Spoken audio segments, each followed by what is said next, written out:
1984 թվականի ամանորյա երեկոյին Սովետական Միությունում, ինչպես այն ժամանակ ընդունված էր, կազմակերպվել էր հրաշալի շքեղ երեկո։ Երեկոյին ներկա էին քաղաքական գործիչներ, շոու բիզնեսի ներկայացուցիչներ եւ սպորտսմեններ։ Երեկոյի ընթացքում երիտասարդ մի լրագրող աղջիկ 20-22 տարեկան նորավարտ, այսպես ավարտելուց հետո նոր ընդունվել էր աշխատանքի թերթերից մեկում, որպես լրագրող հայտնվել էր այդ երեկոյին։ Ուրեմն աղջիկը մոտենում է դեռևս քիչ հայտնի սպորտսմեններից մեկին եւ հարցնում է նրան. «Բարև ձեզ, ինչ երազանքներ ունեք ամանորյա այս երեկոյին նոր տարուն ընդառաջ»։ Երիտասարդ տղամարդը ժպտում է եւ պատասխանում. «Ես երազում եմ դառնալ աշխարհի չեմպիոն»։ Ընդամենը մի քանի ամիս անց 1985 թվականին դարձյալ կազմակերպվել էր երեկո, այս անգամ արդեն հատուկ սպորտսմենների համար մեծարման երեկո, ինչպես Սովետական Միությունում ընդունված էր, այսպես աշխարհով մեկ թմկարել իրենց հաջողությունների մասին։ Այս երեկոյին հայտնվեց նույն լրագրողը, նույն աղջիկը եւ մոտեցավ նույն սպորտսմենին եւ հարցրեց։ Այս անգամ ոչ թե հարցրեց, այլ պարզապես դիմեց. «Բարև ձեզ, ես շնորհավորում եմ աշխարհի ամենադժբախտ մարդուն»։ Երիտասարդը զարմացավ եւ նույնիսկ զայրացավ. «Ինչ եք խոսում, ես այսօր աշխարհի ամենաերջանիկ մարդն եմ, ես այսօր այսինքն 2 օր առաջ նա դարձել էր աշխարհի չեմպիոն։ Այսօր ես աշխարհի չեմպիոն եմ, ես աշխարհի ամենաերջանիկ մարդն եմ»։ Աղջիկը հարցրեց նրան. «Դուք ինձ հիշում եք, ընկեր Կասպարով»։ «Իհարկե հիշում եմ», պատասխանեց երիտասարդ 22-ամյա Կասպարովը։ «Մենք հանդիպեցինք ամանորյա երեկոյին, ես հարցրեցի ձեր երազանքի մասին, եւ հիմա ձեր երազանքը կատարված է, ինչի առիթով ես շնորհավորում եմ աշխարհի ամենադժբախտ մարդուն, դուք երջանիկ եք այսօր, իսկ վաղը»։ Սիրելի ժողովուրդ, այով ավարտին է մոտենում է 5 տարին եւ մոտենում է նոր տարին։ Ինչի համար էր այս պատմությունը։ Այս պատմությունը ես մի քանի անգամ պատմել եմ եւ եթերներում եւ սոցցանցերում, արձագանքները իհարկե հակասական են եղել, սա մի քիչ ավելի խոհական, մի քիչ ավելի փիլիսոփայական իմաստով ինչ էր ուզում ասել աղջիկը։ Աղջիկն ուզում էր ասել, որ երջանկությունը որպես այդպիսին հարատև չէ, դա ընդամենը վայրկյանների կամ րոպեների կամ մի քանի օրվա այսպես տևողություն կամ նշանակություն ունի, որովհետև երազանքը երբ որ կատարվում է, դու կորցնում ես այլևս այդ երազանքը եւ քեզ պետք են արդեն նոր երազանքներ։ Այս ամենը ես համադրել էի նույնիսկ գրքերից մեկում, իմ գրքերից մեկում, բայց հետո որոշեցինք, որ կարող են հակասական լինել արձագանքները, ընթերցողի համար դուրս բերեցինք այս տողերը, բայց այս պատմությունը, որն իրականում տեղի ունեցել իրոք, ինձ շատ հետաքրքիր է եւ սա կարելի է վերցանել, այսպես ասած, բացել։ Այո, 1985 թվականին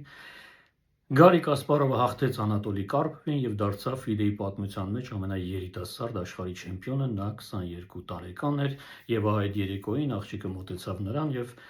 շնորհավորեց աշխարհի ամենադժբախտ մարդուն, ինչը եւ բացատրեց այսպես, եթե դու այսօր երջանիկ ես, դա դեռ չի նշանակում, որ վաղը նույնպես պիտի երջանիկ լինես, որովհետև քո երազանքն այլևս չկա։ Այս ամենը ես համադրել էի մեր ժողովրդի պատմության հետ, բացելով հազարամյակների այդ էջերը։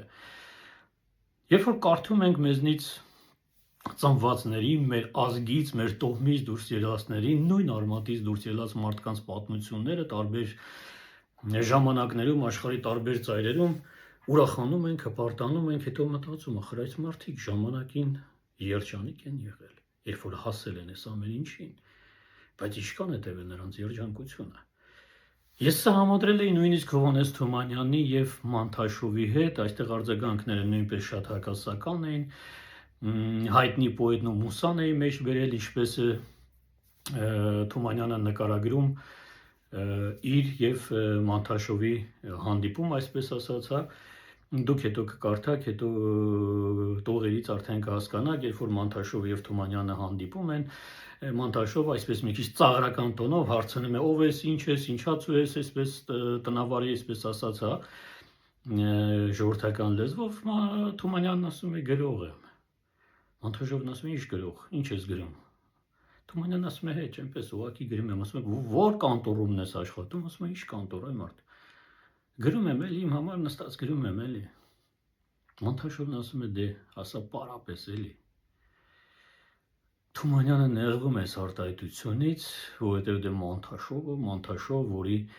ձեռքը սեղմելը պատիվ էին համարում նույնիսկ Ռոթշիլդները եւ Ռոքֆելերները, իսկ Թումանյանը խեղճ ու գրակ մի մարդ, որ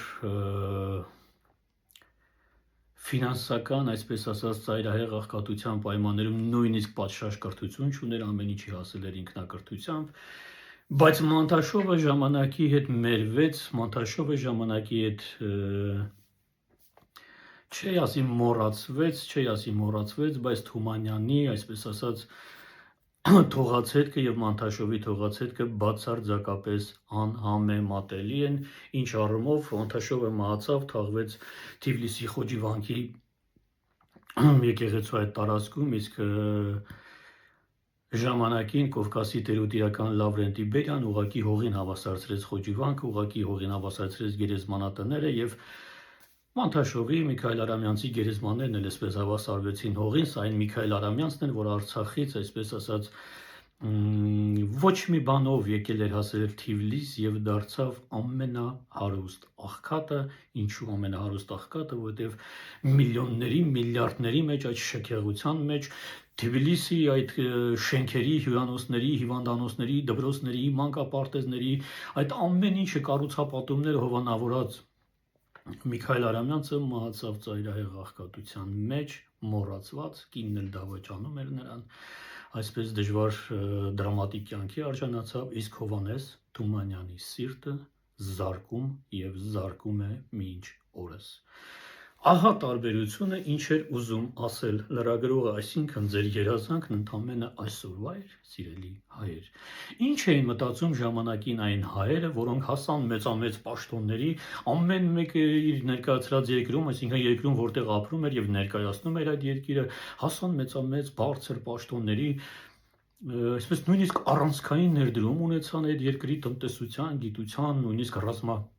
ռազմական արդյունաբերության մեջ, բայց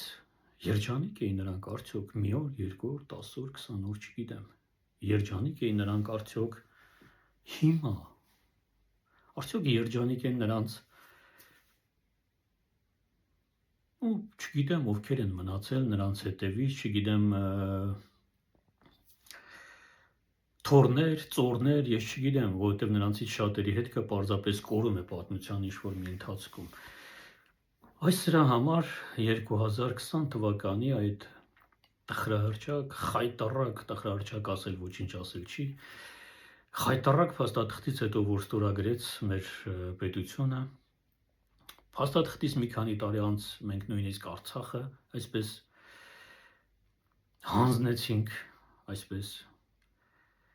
ժողովուրդն ընկավ ընկճախտի մեջ, ժողովուրդը սկսեց խառնվել իրար, մենք այսպես, մենք ստորացված, մենք այնպես, մենք երբեք այսօր ինչ ենք եղել, եւ ես սկսեցի սոցիալական ցանցերում ժամանակ առ ժամանակ ինչ-որ գրառումներ անել մեծամեծ հայերի մասին, դարձյալ արձագանքները սկսեցին հակասական գալ, հիմա դրա ժամանակը չի, ես մեռելները մեզ ինչ են տալիս, օտաներին են ծառայել, մեզ ինչ, այսպես եկանք հասանք մի կետի, որտեղ adekvat մարդիկ, որոնք ավելի շատ հետաքրքրված էին մեր պատմությունով, սկսեցին արդեն առաջարկել, խնդրել նույնիսկ պարոն Մանվելյան, այս ամեն ինչը կկորչի, կգնա, որովհետև Facebook-ը մի տարածք է, որտեղ ոչինչ, ոչ մեկին, ոչ մեկը, ոչ ոքի չի հարգում, մարդկանց գրառումները գողանում են, տանում են, ներկայացնում են սեփականի պես, Facebook-ը խմբագրված չի, Facebook-յան գրառումները, սոցցանցերի մակարդակով ուղղակի, ասացին պարոն Մանվելյան, գիրք դարձրեք այս ամեն ինչը, մենք շատ սկեպտիկ էինք տրամադրված, բայց որոշեցինք փորձել առաջին գիրքը, նույնիսկ երբ որ մենք 1300 տպաքանակ առաջին անգամ առաջին գիրք 1300 տպաքանակով լույս ընծայեցինք առաջին անգամն էր, Էդվարդ Մանվելյան անունը շատ քչերը գիտեն, շատ քչերն էին լսել, մարդիկ նույնիսկ չգիտեն ինչի մասին է խոսքը, բայց այն քիչ հետևորդներ, ովքեր հետևում էին, ովքեր սպասում էին գրքին, եկան շնորհանդեսին, մենք մտածեցինք մի 20, 30, 40 հոգի մարդ կան, այսպես դիմավորենք, բայց եկան 200-ից ավել մարդիկ, առաջին օրը, առաջին գրքի շնորհանդեսին։ 1200 օրինակ այդ գրքից ընդամենը 5 օր անց ես ընդամենը 10 օրինակ ունեի, որն արդեն չգիտեի ինչպես պահել, որտեղ ձեռքիցս խլում էին։ Ժամանակի ընթացքում 2 տարի հետո, սա 2 տարի առաջ էր այս առաջին շնորհանդեսը, 2.5 տարի առաջ արդեն։ Ժամանակի ընթացքում այս գիրքը եւ հաջորդ գիրքը, որը պիտի դեռևս նոր լույս տեսներ, հա, կորսված ժառանգությունը, վերահրատարակվեցին կրկին եկանք հասան 3-րդ, 4-րդ անգամ արդեն այս տարի 4-րդ անգամ վերահրատարակեցին եւ դարձյալ չի հերիքում սպառվում է։ Ինչու՞ն էր հետաքրքրություն էս գրքերի։ Ինչու adekvat մարդիկ հակասական այսպես բոլոր մեկնաբանությունները մի կողմ թողած, ինչու adekvat մարդիկ հետաքրքրվեցին, ինչու էր մարդկանց հետաքրքիր։ Հետաքրքրվողներն էլ կիսվում էին երկու խմբի եւ ես փորձեցի գրքերում ոչ միայն մարդկանց ճակատագրերի մասին այսպես խոսել, այլև գիրքը սկսել յուրաքանչյուր գիրք, գրքերն արդեն 4-ն են դուք գիտեք, հա, յուրաքանչյուր գիրք սկսել եւ ավարտել հեղինակի խոսքով, որպեսզի ես ինքս կարողանամ ճիշտ ներկայացնել իմ արած գործի իմաստ, այսինքն ինչի համար էր պետք է մարդկանց անունները, ինչպես ոմանք ինձ հեգնում էին ժամանակին, մեռելներին հարություն տալ, հարյուրամյակների այսպես խորքից բերել, դարձնել գիրք ու բերել, ասել տեսեք ինչ լավ մարդիկ ունենք, ինչներից էր պետք սա։ Ինչներից էր պետք իմանալ, որ աշխարհի երեսին տարբեր ժամանակներում ապրել են հայեր, որոնք առանցքային դեր են ունեցել ամեն մի այսպես ասած բնագավառում, ես դեռ չեմ խոսում հին ժամանակներում, երբ որ երկրագնդի վրա քայլում էին հույները, հայերը, ասորիները, պարսիկները, հնդիկները, հայերն ինչ մեծ ավանդ եւ ներդրում ունեն համամարտկային արժեքների ստեղծման այսպես ակունքներում, պատմության առաջին օրերից, մարդկության ստեղծման առաջին օրերից, ես չգիտեմ, մենք թվերի հետ խաղ չանենք, հազարամյակներ առնվազն, բայց մեր ժողովրդին հասել էր մի պատմություն, որը պատվիրված էր խորհրդային սովետական սոցիալիստական հանրապետությունների կողմից, ավելի շուտ Կրեմլից պատվիրված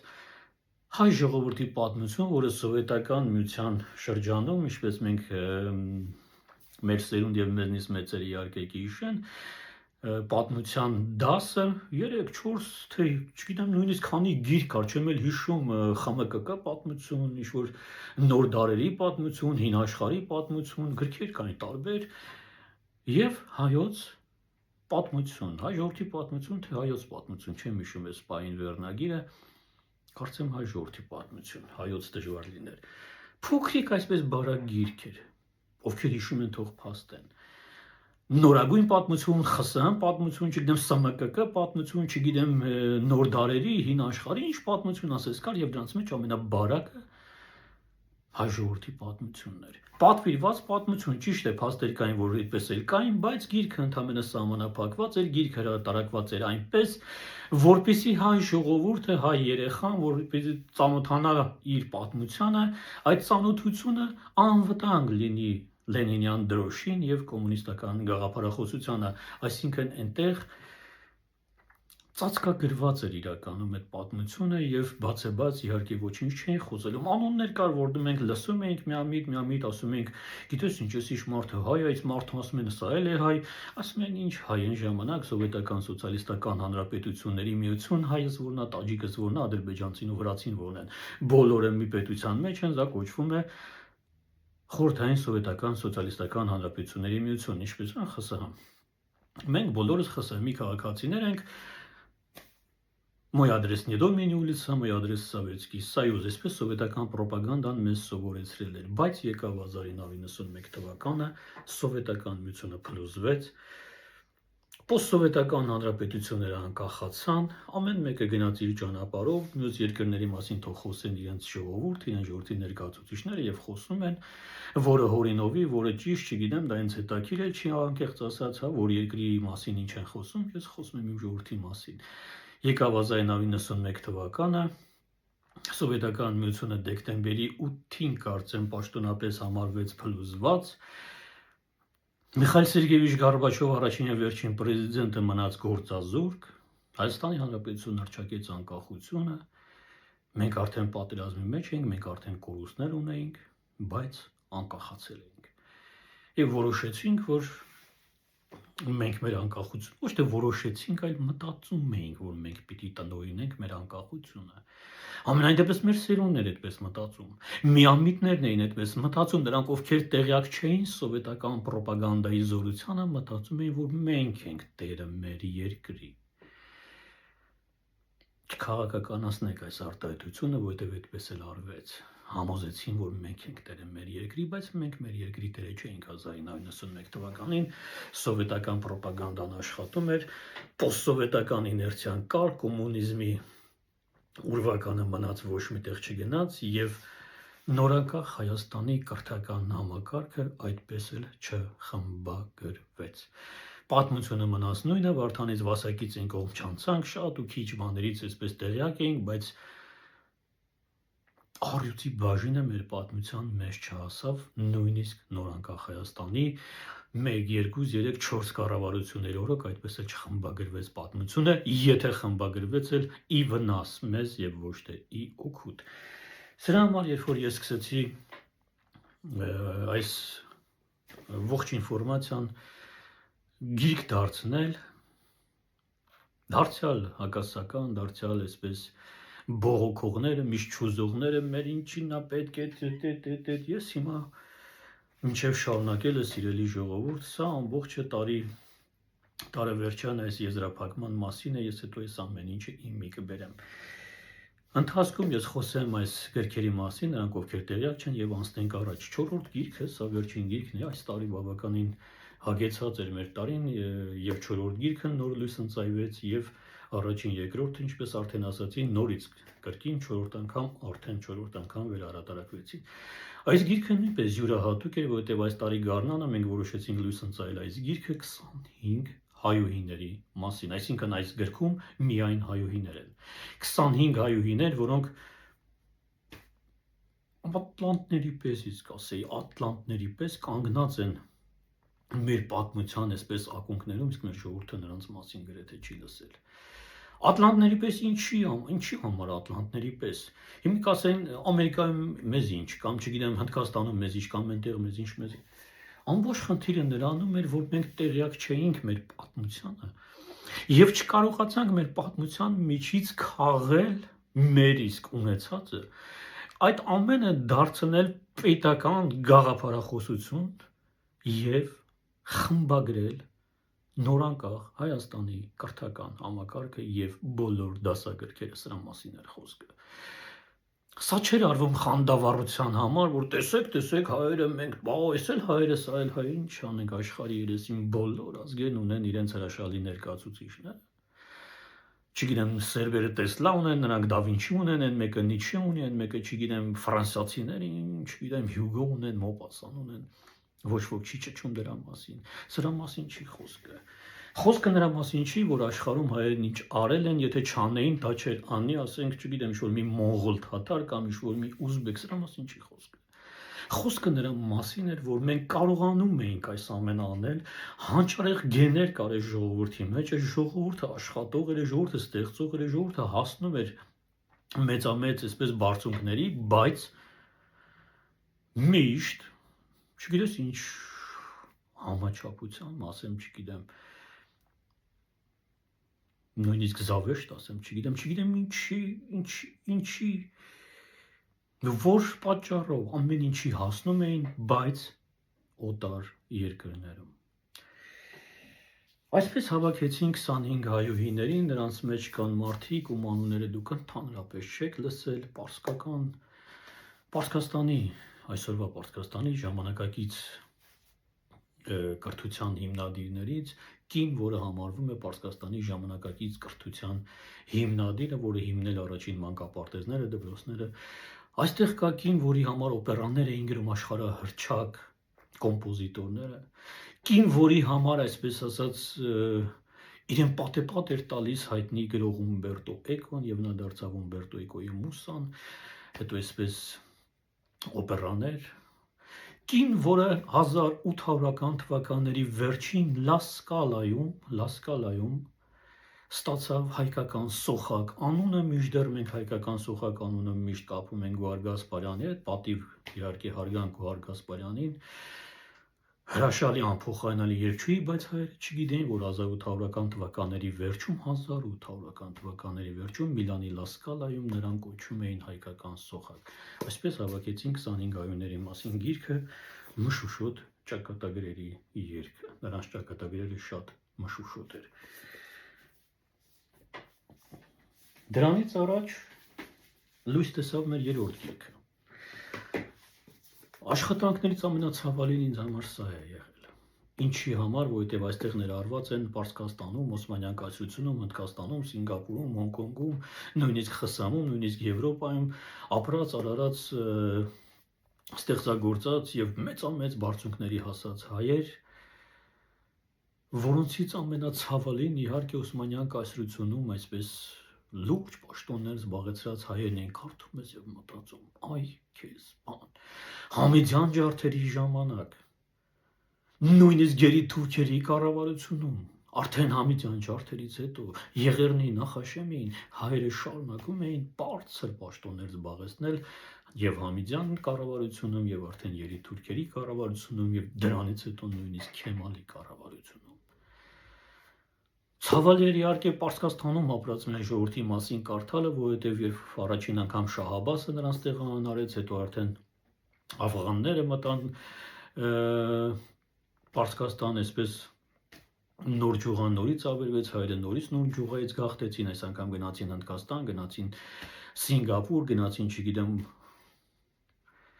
ամբողջ արևելքը գրավեցին, դարձան մեծամեծեր, մեծահարուստներ եւ ցավալի է կարդալ, որ Հնդկաստանում, Սինգապուրում կամ չգիտեմ որտեղ ապրած մեծահարուստ հայերի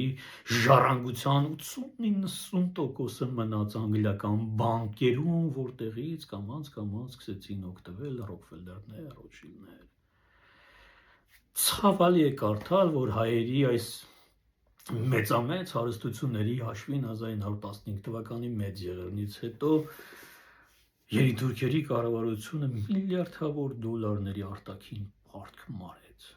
մեր ժողովրդի ունեցածի հաշվին։ Եվ վերջապես այս երկու գրքերը,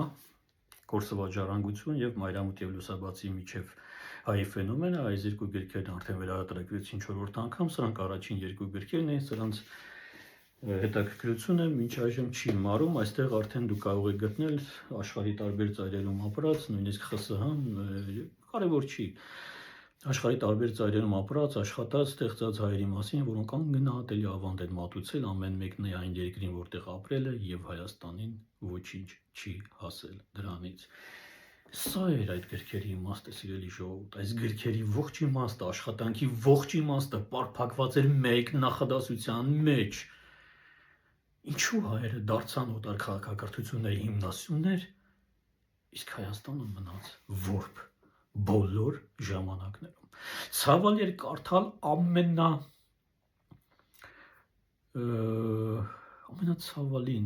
ամենացավալին այն գեներալներ, այն զինվորականները, Էռնոքիշ, Վիլմոշ Լազար, անուններ, որոնք ոչինչ չեն ասում, հունգարական բանակի գեներալներ, ցավալի էր կարդալ Ջակոմո Հարությունյանի մասին, այս մարդը լրիվ նորություն էր։ Ջակոմո Հարությանը, նույն ինքը Հակոբը, որ դարձել էր Ջակոմո, Մեքսիկայի ազգային ազատագրական պայքարի հերոս, էր գեներալ, որ Խարբերդի ջարդերից փրկվելով հասել էր Մեքսիկա եւ պայքարում էր Պանչո Վիլլայի զորքերի դեմ։ Ճիշտ է, Ջակոմո Հարությանը հետ դարձավ Արևմտյան Հայաստան, երբ որ կազմավորվեց հայկական լեգիոնը ամերիկահայերի հետ, գիտեք, Էրնեստ Դեվիշյանն, այսպես Շատ հայրեր, երիտասարդներ են ժամանակ, որոնք նոր հասել էին Ամերիկա, այնտեղ էին ծնվել, որոնք ծնողները վերապրել էին Եղևնը, նորից հետ դարձան Կիլիկիա,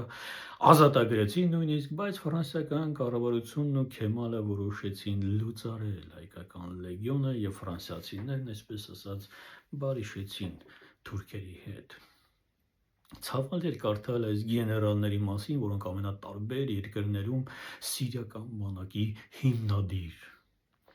սիրիական բանակի հիմնադիր, Բրազիլիայի ծովակալ, Չիլիի ծովակալ, չգիտեմ որտեղ ասես, Ամերիկայի ծովակալ, Ռուսաստանի ծովակալ, Հնդկաստանի ծովակալներ, գեներալներ, ես չեմ խոսում ցարական Ռուսաստանի, այլ գեներալական կազմը, ես չեմ խոսում բոլշևիկների, արդեն բոլշևիկներից հետո իրավահաջորդ այսպես ՌԴ-ի զինված ուժերը ինչեր արեցին եւ անում են մինչեւ այսօր հայերը։ Ցավալի է կարդալ այս ամեն ինչը եւ հետո մի ակնթարթ այսպես պատտվել եւ տեսնել, որ Արցախը չկա, ոչ Արցախը կա, ոչ էլ երեխեքը կան, ոչ զինվորներն հետ եկան, ոչ հողը հետ եկավ։ Ցավալի է կարդալ, որ այս ամեն ինչը մենք տվեցինք երթով բոլորին, տվեցինք, մեզ պահեցինք մի եռաբլուր, որ այս նոր տարվա շեմին գնանք ու պաթոսով այնտեղ գիտես ինչ ասենք, փառք մեր երեխեքին, որ չայել տան, այս մարդիկ դրեցին հողը հետ եկան, ասեցին, բա հողն ուրա, դե պիտի տանք։ Ցավալի էր կարդալ այս գեներալների մասին, որոնք աշխարհը փրկել են, ուղղակի փրկել են, նրանցից շատերը փրկել են համաշխարհային պատերազմներում, առնվազն երկու այդ պատերազմներում 14 թվականին եւ 39 թվականին, երբ որ պատերազմը սկսվեց Լեհաստանում, 40-41 թվականներին, երբ որ ճապոնացիները հարձակվեցին ամերիկյան Պերլ Հարբոր բազայի վրա, առաջին զոհը դարձավ Ջեյմս Թոփալյանը։ Հետո հայերը Ամերիկայում այսպես ոտքի կանգնեցին եւ Էրնեստ Դերվիշյանն այսպես կոչ արեց, մենք պետք է պաշտպանենք մեր երկրորդ հայրենիքը, պարզվեց երկրորդ հայրենիքը Ամերիկան էր։ Այո, ոչ ոք չի կարող մեղադրել այդ մարդկանց։ Ոչ ոք չի կարող մեղադրել, որտեղ Ամերիկան այդ մարդկանց տուն տվեց, տեղ տվեց, եղերնից փախստականներ էին, հաց չունեին, ջուր չունեին, պահեց,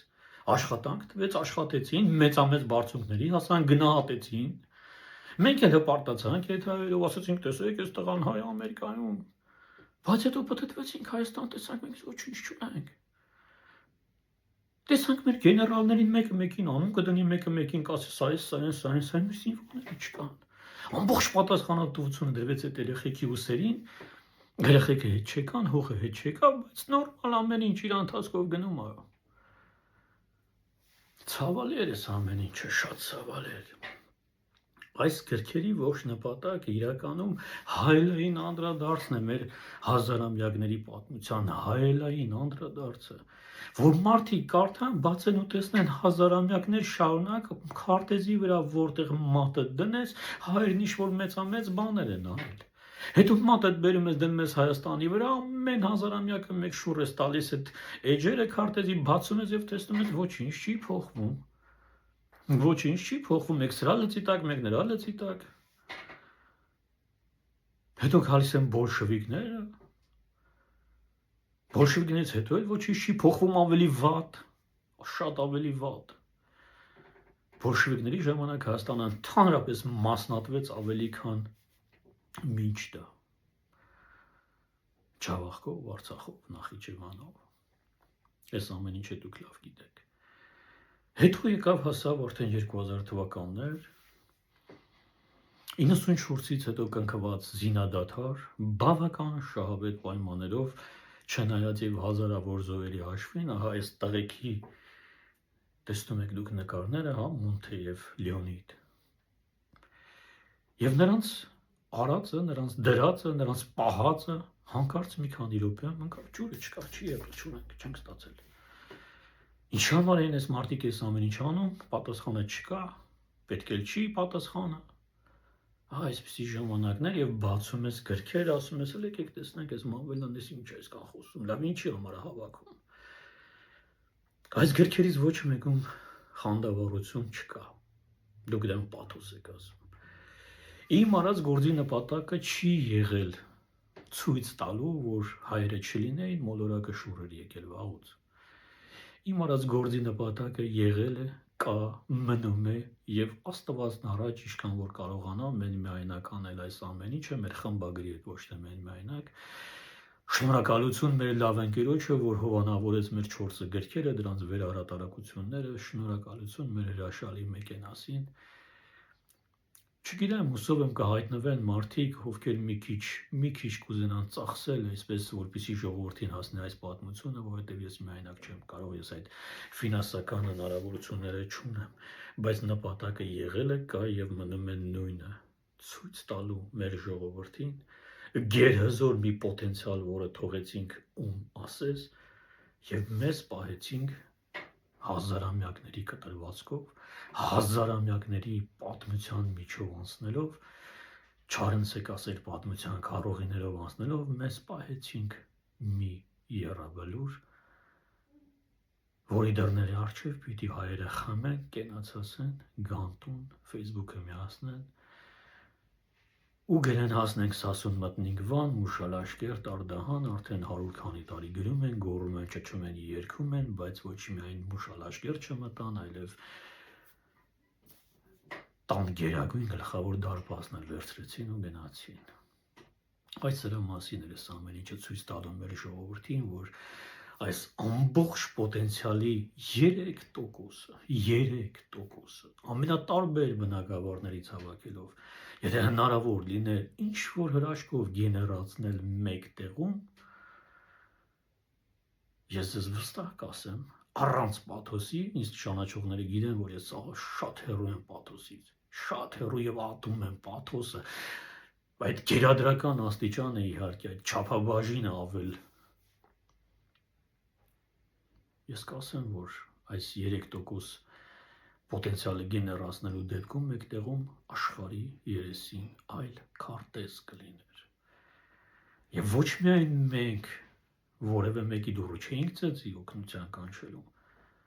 մեր դուռն էլ կծեծեին եւ կասեին՝ պատիվ արեք մեզ ձեր ընկերը կոչելու։ Ամենատարբեր բնագավառներում, եթե վերցնենք պատերազմները, մարդակործան, մարդասպան պատերազմներ, նույնիսկ զենք զինամթեր, միջուկային զենք, ամեն տեղ, ամեն ինչում, ամեն ինչի ակունքներում կանգնած էին հայերը, բայց կրկնում եմ, եկան հասան այս մեր օրերին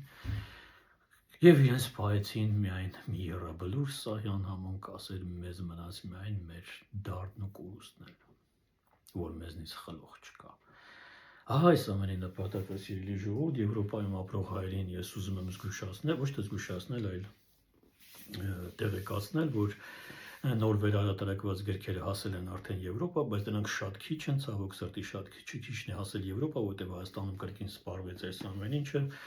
Պատվերների համար դուք կարող եք մեկնաբանություններում տեսնել, ես հիմա կասեմ, Հայաստանում ապրողները կարող են զանգարել 096 99 62 62 կամ 098 90 63 78 հեռախոսահամարներով, գրքերը չեն վաճառվում ոչ միտեղ, հեղինակային իրավունքը պատկանում է միմիայն ինձ, վաճառքի իրավունքը պատկանում է միմիայն ինձ, գրախանութներում չկան, որևէ այլ տեղից ձեռք բերել հնարավոր չէ, եթե հանկարծ հնարավոր լինի, ուրեմն վաճառողը խախտել է հեղինակային իրավունք, ինչի համար պատասխան կտա օրենքի ողջ խստությամբ։ Եվրոպայում ապրող հայերը կարող են զանգել +33 652 41 2801 WhatsApp կամ Viber եւ դարձյալ պատվիրել։ Ես ինքս կմակագրեմ ցանկության դեպքում գրքերը եւ կուղարկեմ փոստով, որտեղ էլ որ լինի։ Այսքանը, անփորձանք մնացեք, կհանդիպենք շուտով, ավելանանք եւ չպակասենք եւ թող խաղաղություն լինի։ Ցտեսություն։